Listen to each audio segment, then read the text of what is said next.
Isn't that kind of strange? Oddly reminiscent of Butler, PA. Remember they had all that alley artwork? I've never seen this before.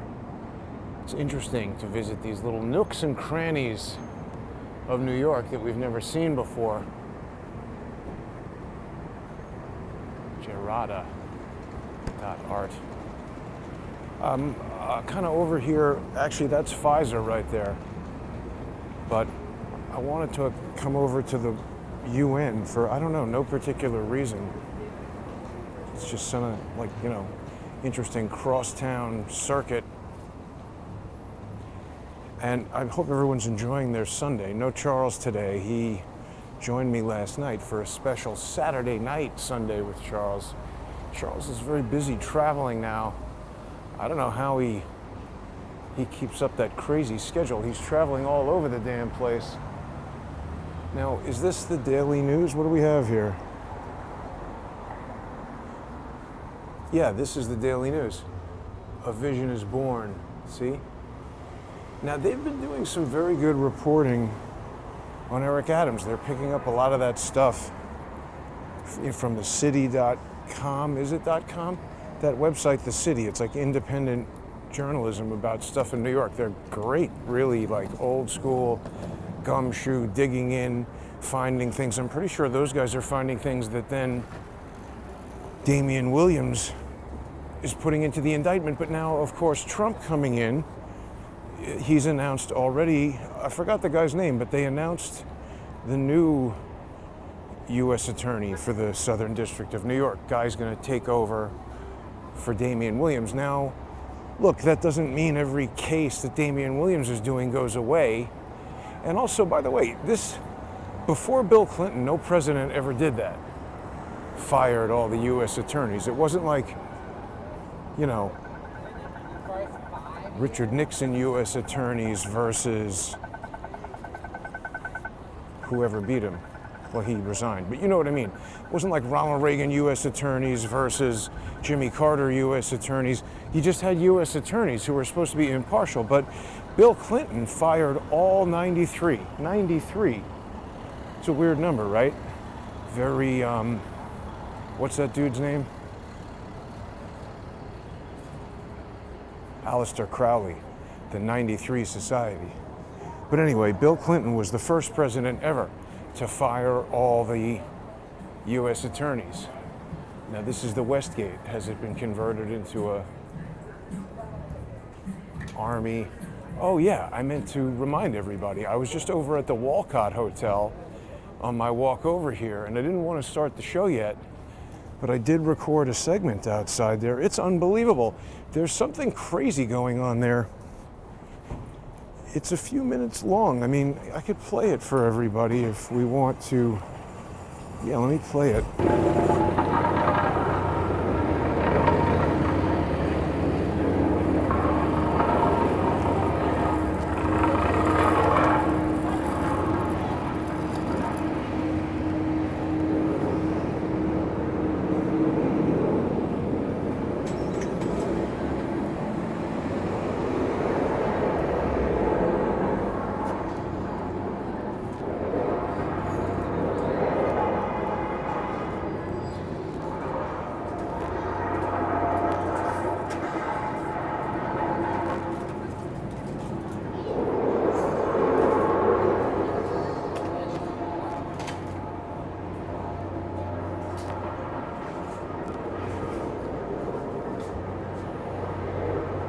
What you doing here, man?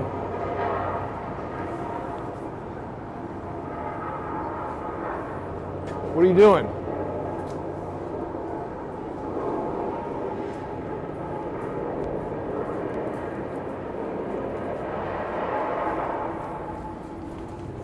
What are you doing? Let me see your face, bro.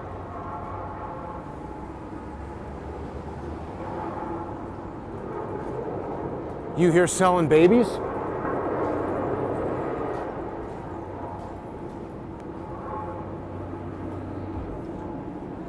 Something going on at the Walcott Hotel. Who you with, man? Tren de Aragua? You're going to jail soon, buddy. Who's that?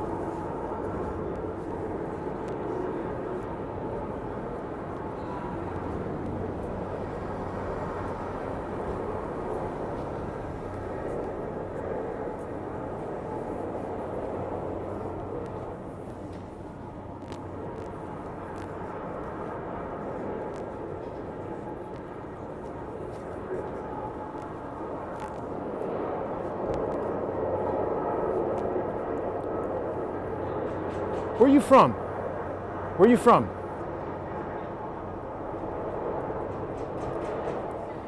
They're signaling you over there.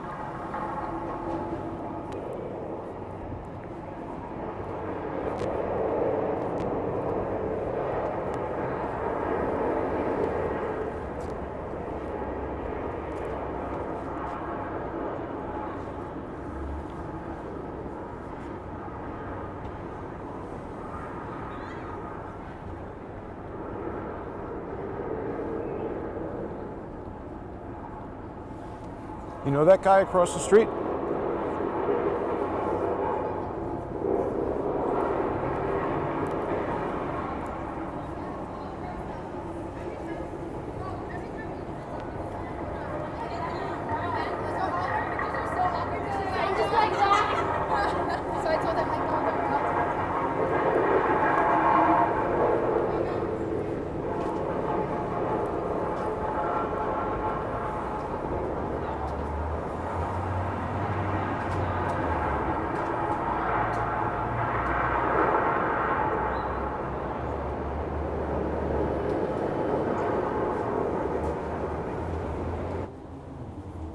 Is that something else or what?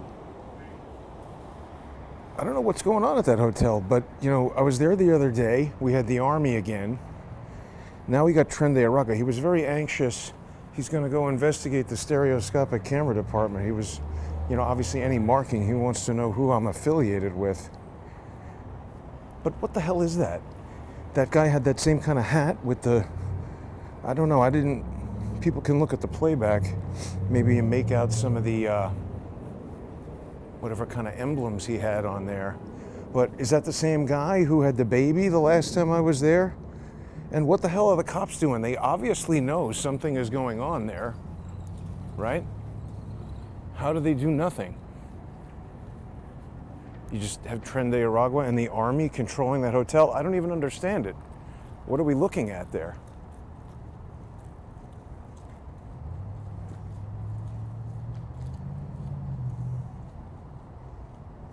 So will Donald Trump smash this? That's the topic for today. Trump, a lot of people saw last night, whoa, he went to the fights, right? He was over there at UFC, I don't know what that is, UFC 309. What's the 309? Who knows? But that's nothing new, actually. Trump was always there. Boxing used to be his thing, I guess. You know, he's friends with Dana White, so he probably likes it that he started that and makes $1 billion. Look, all this stuff by the UN is closed. But anyway, you know, whatever. Trump goes out Saturday night with his friends to the fights. How baller is that? And he's like rolling with Elon Musk. And some people pointed out to me that Dan Bongino was there. Yeah, but I don't know. I mean, he's sort of just hanging in the back. Is Dan Bongino New York, or I thought he was in DC? But the point is, the other thing that was super interesting about that UFC, you know, Trump showing up, Eric Adams was there.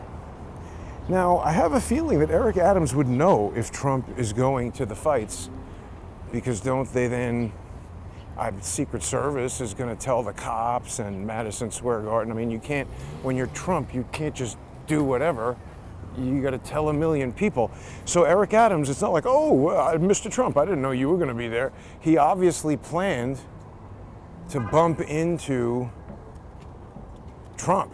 A Trump bump was planned. Oh, this guy's pissed off even at the mention of Trump. Fuck you. He's the president, asshole. Go back to Chile or Turkey. Look, this is this Turkey building that Eric Adams let them open without a certificate of occupancy, right? No, that's Ron Brown. 1 UN Plaza. Where's the Turkey building? Ronald Brown, United States Mission. See the United Nations. Where's the Turkey building? It's right around here. Anyway, it doesn't matter. Point is, Eric Adams, he's there talking to Trump. And Trump, let's look at it. Somebody had it on Twitter. If you're not following, on X, excuse me, I really recommend that you do. There's a lot of conversation and interaction happening there, but this is the tweet. Here's Trump, and you see this guy with the hat. That's Eric Adams from the back. Now look at Elon Musk. No, to see Mike Johnson, he's like, oh, look, mayor of New York, super interesting. Dana White, very engaged. Elon Musk is like, looking around, I don't know this guy. Oh, stop talking to Eric Adams. Ooh, thank goodness he's gone. Now, people are like, what are you talking about? Why does Elon Musk care about Eric Adams? I had a tweet, I said, oh, maybe Alex Spiro knows. People say, Alex Spiro? Alex Spiro is Elon Musk's attorney. And the thing is, for people who don't know, remember, it's 2 years ago. Oh my goodness, this dog is still dressed up for Halloween.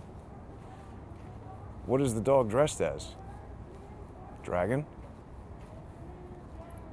What's the costume? Oh, it's, I don't know, where did Audrey get it? Reindeer? Oh, it's a dinosaur. Dinosaur. Thanks. I don't know, it's not that, you gotta try harder. That's a shitty dinosaur costume, I'm sorry. And it's not even Halloween. Whatever, that's fine. Dog costume, this is it. Here is the Turkish building that Eric Adams got. And they're like, oh, whatever. So Trump is focused on this part of it, that Eric Adams, helped them with some kind of construction, something or other, occupancy, certificate of occupancy. And apparently, by the way, this is dangerous because it has something to do with the fire department. And if there's a fire in this building and it doesn't meet the codes of, whatever it is that they've decided you have to do to be safe in the event of a fire in a building in New York City, first of all, what the hell is the point of those laws if you can just pay to not follow them? And if there's a fire and you're in this Turkish building, thanks Eric Adams. I hope you enjoyed your hotel stay and first class tickets on Turkish Air. So that's the thing, that's part of the indictment. Now they keep saying that there's gonna be a superseding indictment. This guy looks like some kind of, government security, something or other.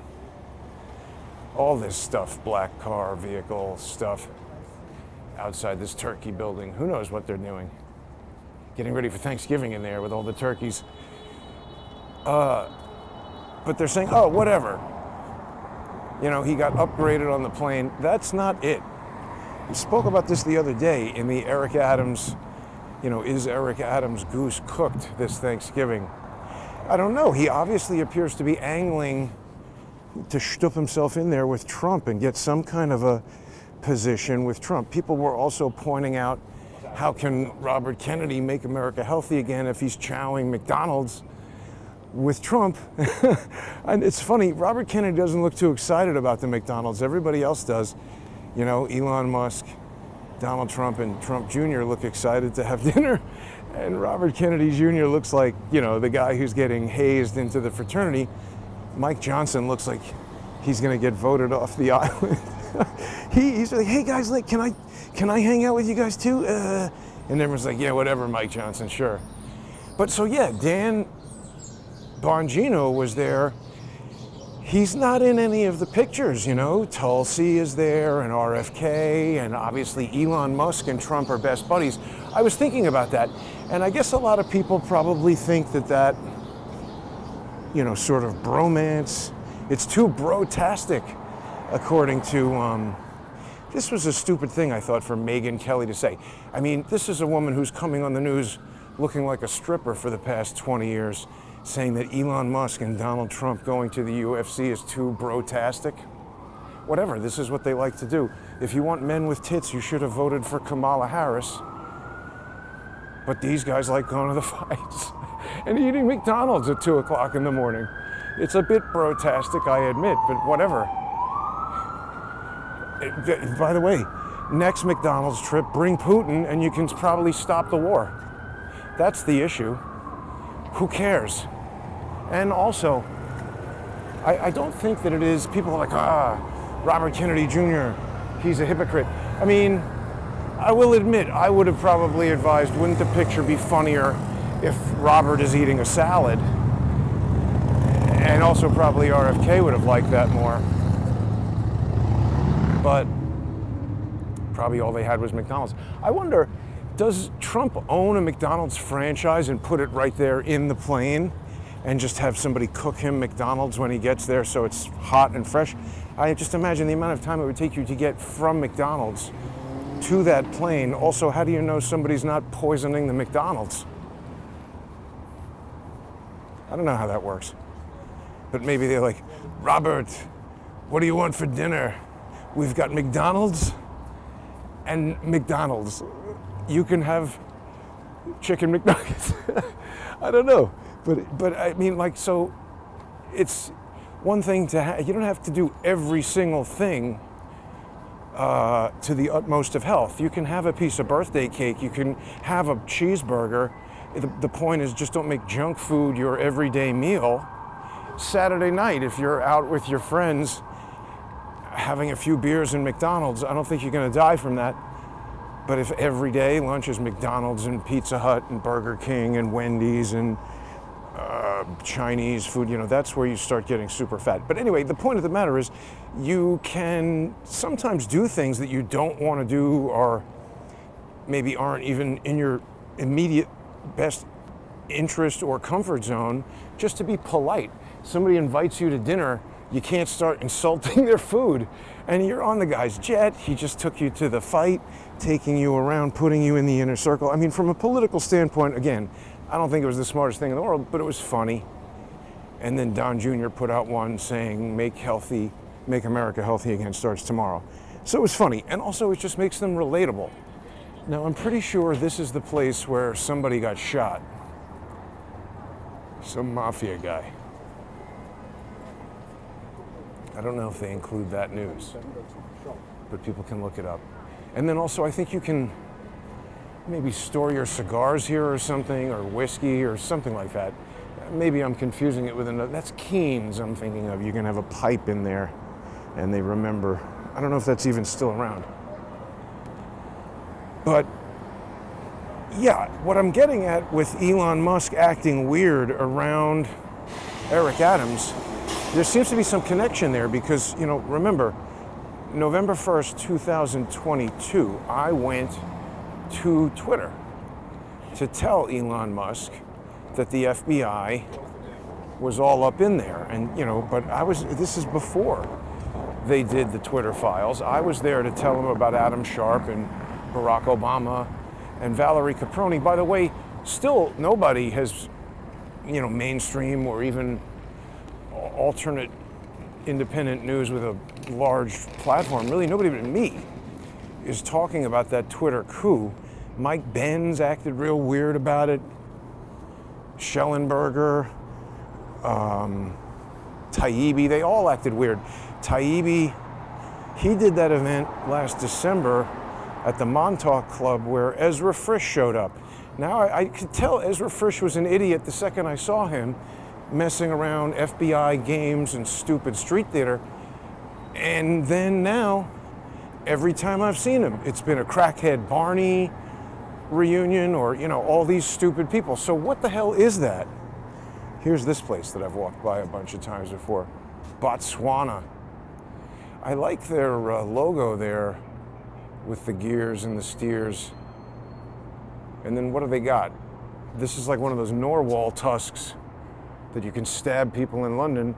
And then, what is that? Wheat? Cotton? I can't imagine. Anyway, I don't know. Nice crest of arms there with the zebras. I don't know, can you ride a zebra like a horse? I don't think they're... Seems like no. Strange, right, Daka? How come you don't have more things like zebras? Like, why don't you have something that looks like a horse but has spots, like a leopard? It's weird. Anyway, let's see, what else did I want to tell people about? Yeah, I mean, that's pretty much it. What the hell do people think of that Walcott Hotel business? They're obviously completely unafraid of being there with the face coverage, surveilling me, video of me, and what is that? I told the cops about it, they made the noises, and obviously aren't going to do anything to stop it. Hey, look, there's a Dos Caminos over there.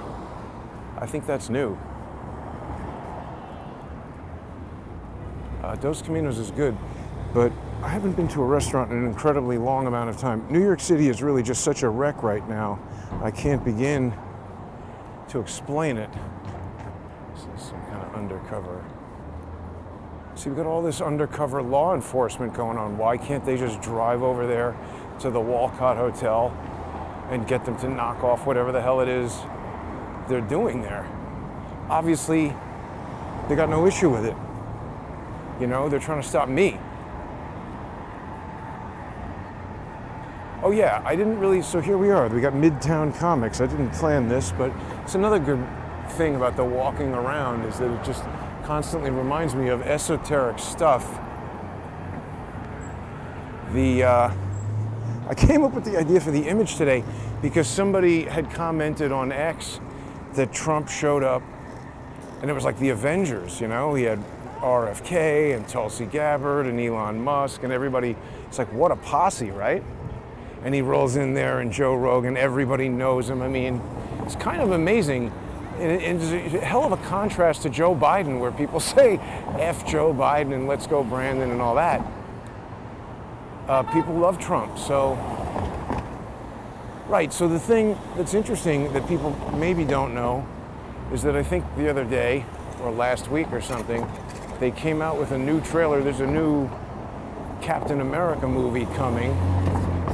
And in that one, I don't know, it doesn't make too much sense to me. I haven't really read comic books since high school, but I liked comic books as a kid and have stayed approximately abreast of what's going on. I like the movies, of course, and I've told everybody how I worked on Spider-Man and all that.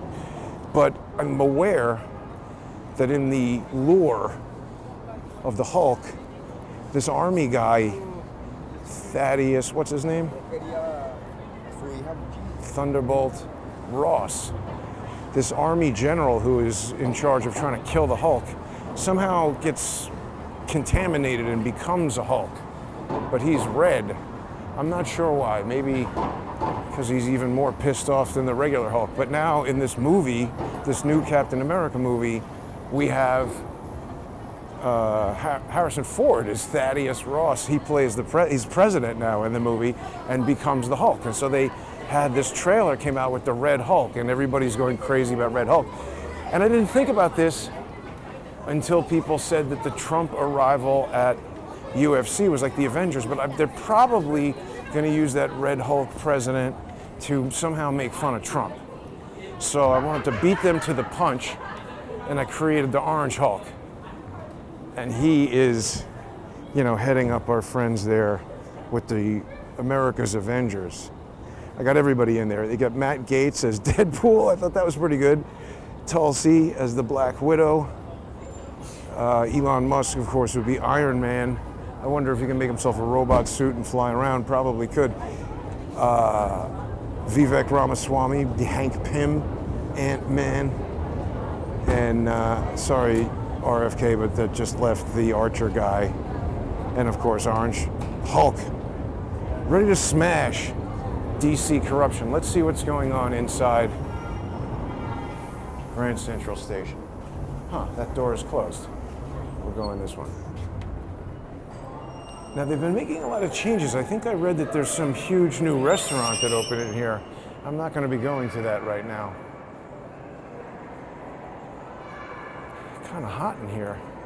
I guess today was in the 60s, even though it's been cooling off mostly. This is the time of year where you don't necessarily know. You might expect it to be cool, and it could get up to 70. I don't think it got quite that high today, but it was definitely in the 60s. There's the Gray Bar. Yeah, for people who can't get to New York City, it's interesting, to see all these different places and how. Also, we're getting closer to Christmas time. I would have expected more activity here, really. Yeah, I mean, New York is just a economic disaster right now. Either people maybe coming into the city, have something to eat, or leaving after spending the day shopping. There's kind of nothing going on. I mean, it's Sunday evening, but it's Grand Central Station, Smells like a fish fry over here.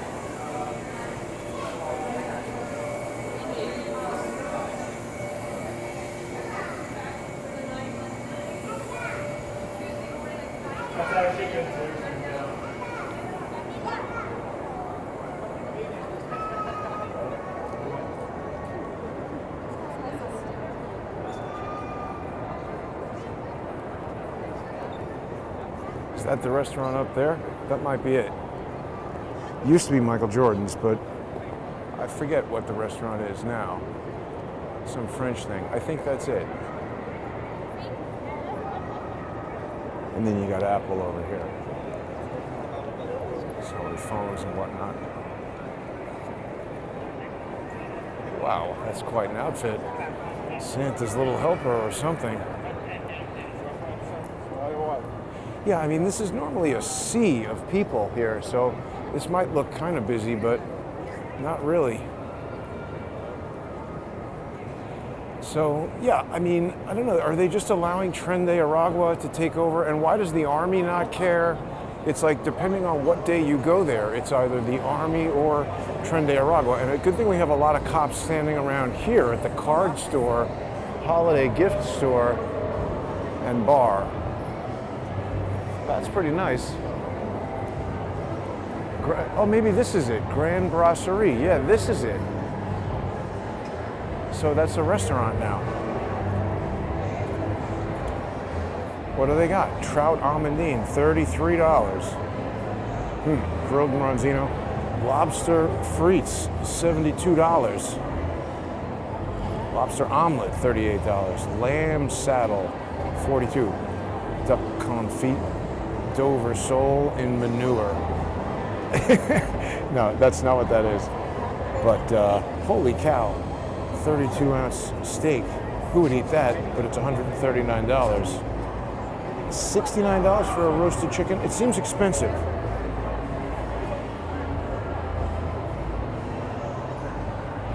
Faux gras, $22. Onion soup, $18. That seems a bit high. Smoked fish tower. Anyway, you could come here to the brasserie, the Grand Brasserie, and go crazy. Merry Christmas to the Grand Brasserie. You got cops standing around over there. So, meanwhile, I'm getting surveilled by obviously dangerous-looking person. Cops don't care.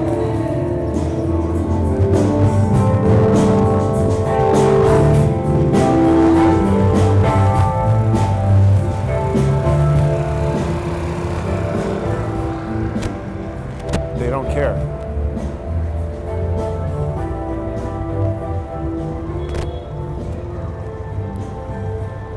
This is Elon Musk.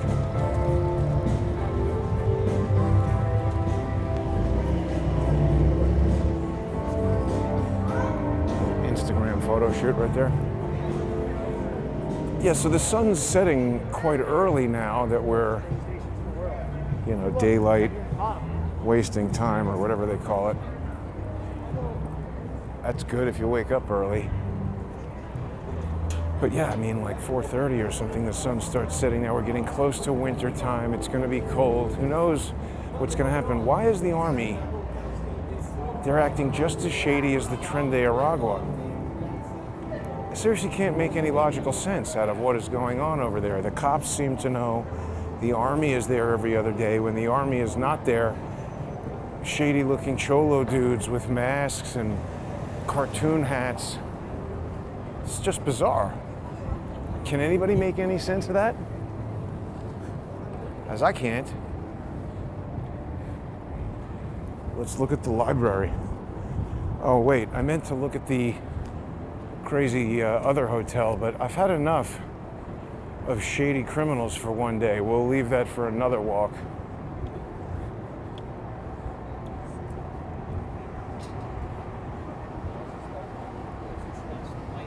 I mean, what the hell is going on? Who is that guy? Why does he care that I'm there?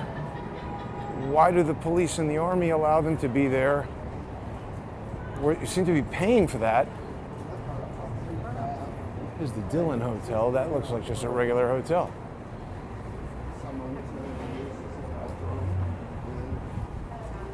Sorry.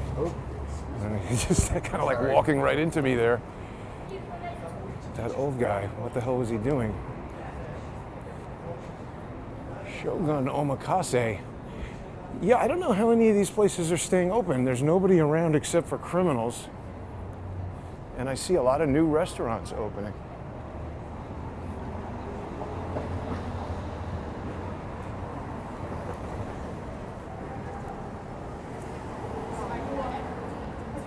I've done it with like camp co-counselors in the past, and it's so stressful. Lots and lots of vacancies. Yeah, so Eric Adams, he's going to know that Trump is there. And Trump and people who support Trump and don't know anything about Eric Adams are seemingly jumping on this bandwagon that Eric Adams is like a victim of lawfare. That is incorrect. I really hope that they continue with this prosecution that's been started by Damian Williams. And if they don't, that's going to be our first sign that there's a problem with the new Trump administration. I hope that doesn't happen. So yeah, Dan Bongino not being in the selfies, that's actually promising in my book. Dan Bongino, people get upset. They say, oh, it's not that I don't like Dan Bongino. To be quite honest, when I first became aware of him, I liked him. I had a positive, okay, this guy's talking about Clinton stuff and whatever. The issue that I have is that he's obviously trying to hide evidence and avoid evidence. He doesn't want to talk about the second shooter in Butler, Pennsylvania, nor does his buddy Jack. And so why the hell is that? You know, if they came forward and said, well, you're wrong for this or that reason, we can debate it if he disagrees with us. I'm not saying everybody has to agree with us, but they're clearly just ignoring it and avoiding it and pretending that evidence doesn't exist. So why? Obviously not being honest. What's going on here?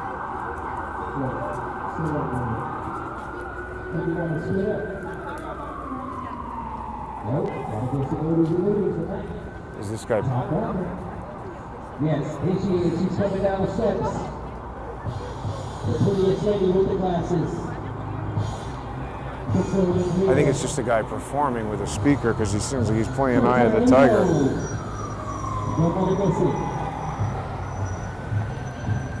That little kid, I can feel his eyes on me. What the hell are you looking at, kid? Yes or no? There's a jackass on a skateboard on the sidewalk.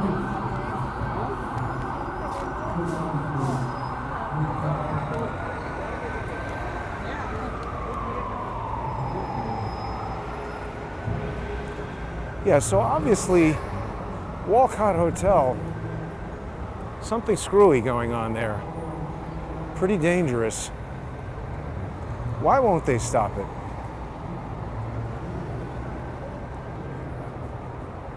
What does Eric Adams have in mind? What is he trying to do? I guess he wants a pardon from Trump because this is a federal investigation. You know, we don't know if it was DHS or FBI or what, but they keep saying federal investigators. I think DHS. And then we have the whole Diddy angle as well. This goes so much deeper than we know. So, right, the bromance, the Elon Musk, Donald Trump bromance. Let's get back to that for a second. I was thinking about that, and then I was watching some Donald Trump, you know, there's a lot of Donald Trump documentaries coming up. Also, by the way, not all positive about Trump. Kind of a lot of them that I'm seeing are like 2016, 17, and even after, like made during his first presidency while still trying to convince you that he's Russian, you know, a Russian asset to, I guess, because they were still trying to impeach him and all the other stuff. But these same idiots, Andrew Weissman and Norm Eisen and Ben Wittes, these guys are super into media. And so they don't just do lawfare and sue you. They have a whole MSNBC and all their podcasts and all that are selling everybody on the story. Because even the judge, when you get to court, is watching the news. These guys are gaslighting everybody. Congress people, you know, they use the media to convince everybody that things that are completely false are true. And so that's why they're super upset, at least on the surface, with Elon Musk. So Trump and Elon Musk as buddies, what is that about? Well, in some of these documentaries where they're trying to convince you that Trump is Russian, they're talking to these guys who are ex-KGB and whatever, you know, people who got recruited by the FBI and were informants and defected and this and that. And yeah, they're talking about how in the 80s and the 90s before perestroika, I mean, I guess it was early, so mostly in the 80s, that the KGB was super interested in Trump and people like Trump because these business magnates, he said that they were close to technology and the top business deals, and that the Soviet Union felt that American business strength was close second to, you know, fighting the American government, that they had to fight American businesses as well. So that he said that yes, Trump in particular and anybody like Trump would be of interest to the KGB. And that's interesting. I mean, again, maybe you would have thought of that, or I don't know, until you put yourself into the head of a KGB person. It's one of those things, like when the guy says it, sure, it sounds super obvious, but I don't know, did you ever think of that before? I hadn't. But of course, they would.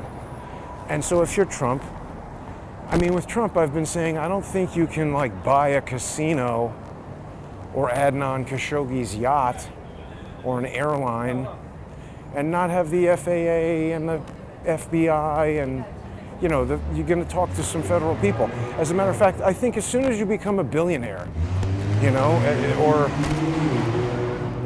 really any kind of CEO of anything important, aren't they going to contact you? Or if some Russian criminal person contacted you, wouldn't you call them? And once you get on the phone, like in other words, if you're Jason Goodman and you call the FBI, they're like, oh, hang up on that dick. But if you're Donald Trump or Elon Musk, or if you invent a way to send money over email, they might be like, hey, can we talk to you for a minute? So I think guys like this, they do have relationships with, you know, Patrick Byrne, okay? He tells you outright, and it's obvious that he was working with the FBI. He has a whole story about Peter Strzok trying to get him to bribe Hillary Clinton. Maybe that was true, I don't know. But the point is, at some point, maybe he thought he was helping the FBI and the FBI was honest. Maybe Trump did too. You know, Trump Tower was built, they said, all these Russian guys, including Felix Sater, are laundering money by buying apartments in Trump Tower. So what if Trump calls the FBI and says, hey, you know, this shady guy, he's doing this stuff? Or what if the FBI tells him, hey, this Russian person who's contacted you about buying an apartment, they're laundering money. And Trump says, oh, really? How do you know that? And they say this, that, and the other. And he's like, wow, all right, what should we do? And they say, well, Trump, we'd like you to help us. Sell him the apartment and we're going to bug it, or who knows? Wouldn't the FBI want some giant fancy apartment building with Russian mafia people buying apartments in it? It's just, the point is, we don't know what the hell is going on with all these Russians. But, you know, in 2013, at a deposition run by Jared Beck, who introduced me to John Snyder, who was representing Felix Sater, in 2013, Beck is questioning Trump about Sater, and Trump says that Bayrock, Sater's company, approached the Trump organization as early as 2000. And now remember, Felix Sater signs his secret cooperation agreement with Andrew Weissman in 1998, December 1998, 2 months after Valerie Caproni leaves where she was in charge, the U.S. Attorney's Office, where she was in charge of the Organized Crime Division. Now, the other thing that was going on, Sater is all jammed up still in this Kazakhstan, right? Just a few months ago, I was down at court where stupid Jonathan Snyder, my former attorney, who screwed me in the Emmys case, he's still representing Sater. And that case, it's actually still going on. He lost, but I think he appealed, or somehow there's some remaining business to be handled in there, and I think he could still appeal. But the point is, that's the city of Kazakhstan, city of Almaty, Kazakhstan, and also the Bank of Kazakhstan, I think. Some bank, I forget the name of the bank. It's not called the Bank of Kazakhstan, but it was essentially. They're trying to ruin it. They're trying to destroy that bank. And by the way, that's what was going on with Khodorkovsky and Bill Browder. Like, remember when Trump went to Helsinki to talk to Putin, and they were like, hey, Putin, does Russia have some like filthy dirt on Trump? And Putin like laughed. And this is new in the Empire State Building. Ghirardelli chocolate. I don't know. But Putin laughed at that. And I forget what he said, but the answer was no. You know. And at that meeting, Bill Browder was mentioned. That Trump, that's where they said, like, oh, Trump, you trust Putin more than you trust the FBI? It's like, well, I mean, I trust facts, but, you know, it's not about trusting Putin. He's saying one thing, the FBI is saying the other. There's no evidence for what the FBI is saying, and they're just like, hey, trust us, we're the FBI. But it's, I mean, I think now everybody knows that's just total nonsense. And I think this second Trump term, it's going to be quite interesting, because now we've heard today that stupid Joe Biden told Ukraine to start launching missiles at Russia. He's insane. What's the point of that? Obviously just to escalate the war. Here's the future of garbage right here. This is the future of cans. Why doesn't this guy go to the recycle machine?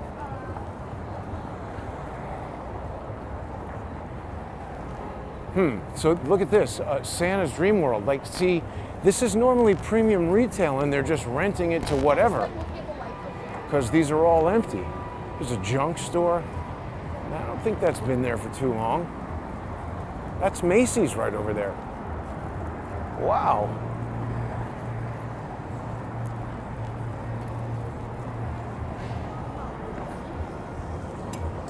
So I don't know.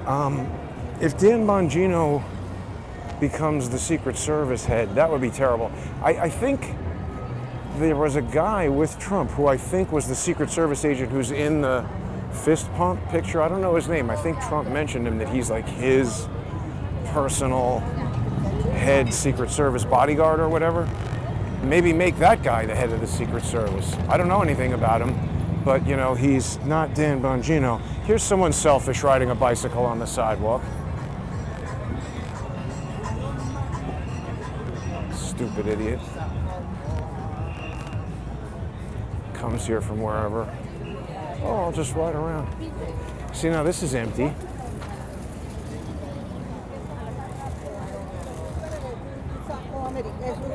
Right, so but anyway, my point is, when Trump was buying up all those casinos, and how do we know that the FBI didn't just tell him, hey, you know what, Trump? Here's a bunch of money, go buy this casino, and then when Russian people launder money through it, we'll arrest them. Doesn't the FBI do that all the time? Haven't they told us? That, oh, they've said, Felix Sater, they said it in court, that he was allowed to go to Kazakhstan by the FBI to do all this. That was his excuse, basically. And so the big fight going on in court there was that they couldn't introduce that stuff. Like Judge Colt, he really doesn't get mad, especially not compared to Caproni and other judges that I've seen, but he would not allow Snyder to introduce all that FBI secret agent evidence, because Snyder kept wanting to do that. And Colt said no, even calling them aside, you know, to the sidebar and everything, saying no, you can't do that. Oh, I meant to tell Cullen this. That guy Malcolm Gladwell, who wrote the book, is it called Blink? I think so. Anyway, Tipping Point. He wrote a book called Tipping Point, and he was talking about how, I just lost what I was going to tell everybody. He was talking about how Trump, what was he, the tipping point? He was conflating two things, and it made me realize that he's a jerk. He realized, he said that he was wrong about the tipping point, and that, damn it, I can't believe I forgot it, because he was saying that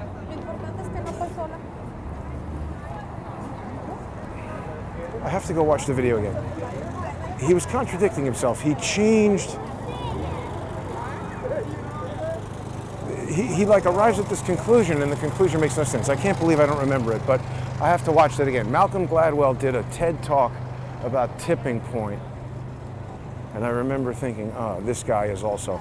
All of these lefty lunatics who you think are smart or whatever, and then they come out with their, opinions of, why you should vote for Kamala Harris. I just don't understand how somebody legitimately would think that person could be the president. What a disaster we would have been in had that happened.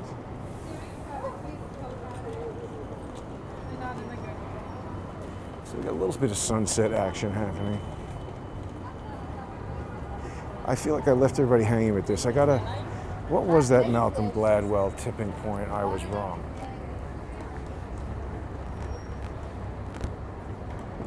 Malcolm Gladwell, tipping point, I was wrong. I forget what his conclusion was initially. Got it wrong. Tipping point, I got it wrong. Crime fell in New York, right. Because he was talking about broken window policing. And he conflated that with stop and frisk. This is why I was pissed off. Because he proved that he was a gender identity,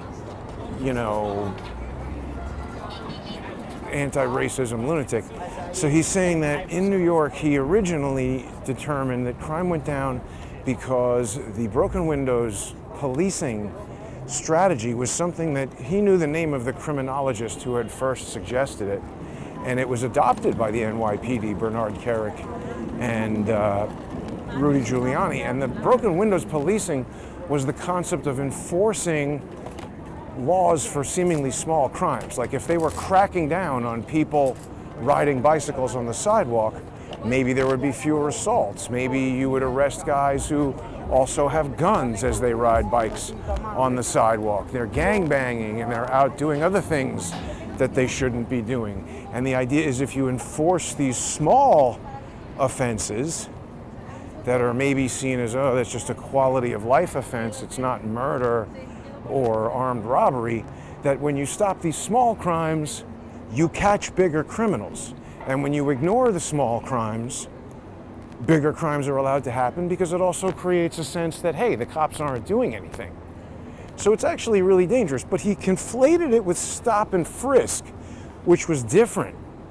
Stop and frisk was separate from broken windows policing. Stop and frisk was a policy where the cops could just stop and frisk anybody. And I think it was determined that they were racially profiling. And like the cops' excuse was, well, yeah, but we're catching a lot of criminals. And the racial profiling excuse was you can't just racially profile. So Gladwell was conflating broken windows policing with the specific New York City policy of stop and frisk. And he was saying that, oh, I got it wrong, and this was racist, and he had some other stupid reason why crime went down. But he's an idiot, because broken windows policing works. If everybody knows the cops are going to crack your yoke if you ride a bicycle on the sidewalk, they won't do that. If everybody knows you're going to go to jail if you steal a $50 item, nobody's going to do that. But what's happened now is people have spent the past 4 or 5 years realizing they can do whatever they want, and the cops are just going to hang out inside this castle-looking building and just do nothing. And then we have a degenerate society of criminals. Now, we're getting a lot of radio interference over here, maybe due to the cops. Can people hear that? A little bit buzzing in my ears. But anyway, you know, I hope that Trump can smash the corruption. I guess I do like this idea of Matt Gaetz as Attorney General. He would be a wrecking ball, and that's what we need. He is smart and a wise ass, and given power, I think he could wield it effectively. He could be good. And you know, somebody said Trump is doubling down, saying he definitely wants Matt Gaetz to be confirmed. Should be interesting. It seems like they do have a complicated plan, you know, with the recess appointments and all that. Maybe they know, look at all these vans. Are the cops getting ready to arrest a bunch of people? Maybe they know something we don't know. Is there going to be a riot tonight? This looks like arrest vans, and they're not always parked there. A lot of vans. That's fantastic. What the hell are the police planning? Maybe this is how they get the rioters where they want them. Load up the vans.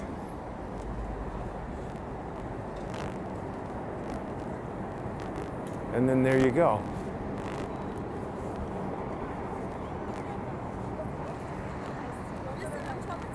Well, anyway, Sunday without Charles.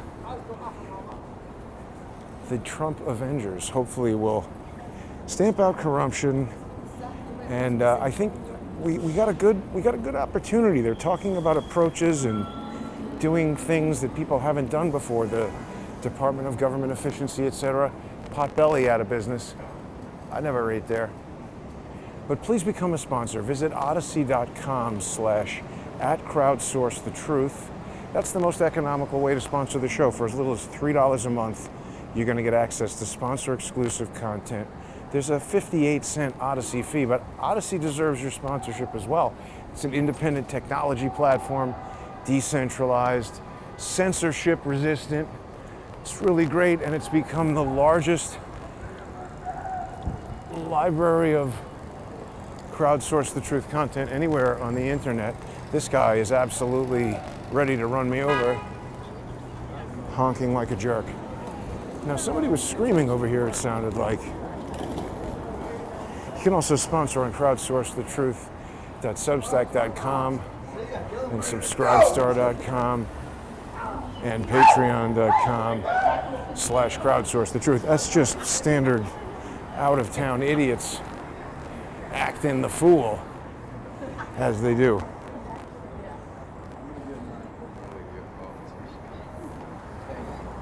Thanks for tuning in, everybody. Have a great Sunday.